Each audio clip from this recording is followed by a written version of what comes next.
در آستانه فرارسیدن 24 اسد، نیروهای امنیتی امارت اسلامی افغانستان در ولایت فاریاب آمادگی‌های گسترده‌ای را برای برگزاری مراسم تجلیل از این روز تاریخی اتخاذ کرده و تدابیر شدید امنیتی شهر و شاهراه‌ها گرفته شده است.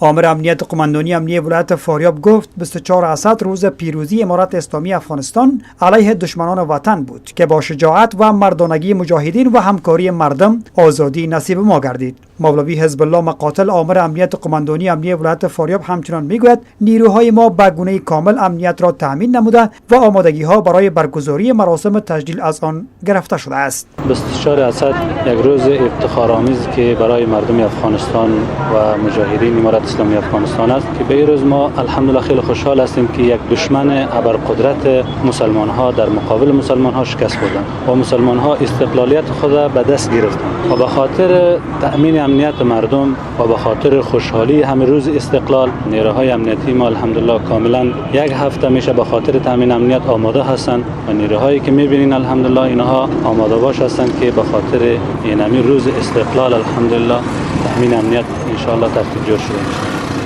مولوی برهان الدین ربانی قماندان کندک شاهراه فاریاب از افراز چک پوینت ها در کمربندها و تأمین امنیت شاهراه‌ها برای مردم اطمینان داده گفت 24 اسد روز تاریخی و فراموش ناشدنی است و هر شهروند این ولایت به حاکمیت نظام امارت اسلامی سهم فعال داشتند. امنیت برابر است، برابر روز استقلال الحمدلله ما مردم آمادگی داریم که ما مردم امنیت بگیریم او مردم اذیت نشوه.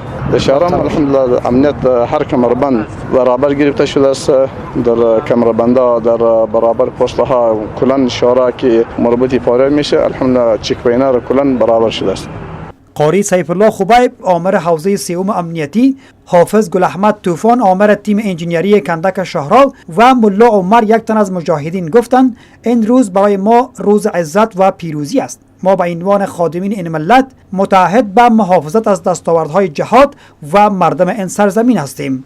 وظیفه نیروی امنیتی امین است که باید تامین امنیت داشته باشند، مردم آسوده و آرام بخوابند و در امن باشند. وظیفه اینا این است که باید همیشه تلاش بکنن، کوشش بکنن چک پوینت و پیره و گزمه و تلاشیشان منظم بکنن و مردم خوبی بکنن، به همراه مردم خوب رفتار نیک بکنن، اخلاق زیبا داشته باشند. اخلاق پلیس یک چیزی است که به جامعه مردم به خود جذب میکنه.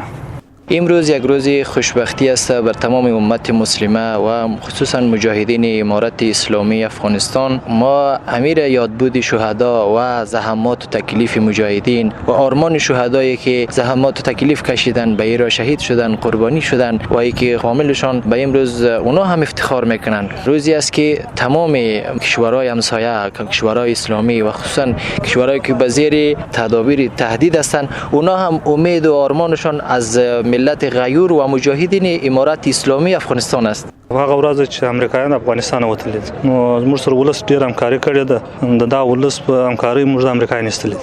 الحمدلله موږ د امنیت باره کې ملت اصل په سل ډاډ ورکو، ان شاء الله موږ امنیت تامین کړي. امارت سره غل دغه شهر کې کار کوو، د امنیت باره کې تامین امنیت مردم خلکو ته خدمت کوو او خدمت کړي همیشه.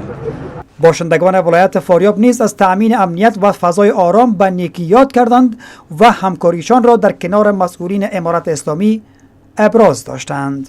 استقلال هیوادوالو مبارک، استقلال جهاد پالو مبارک،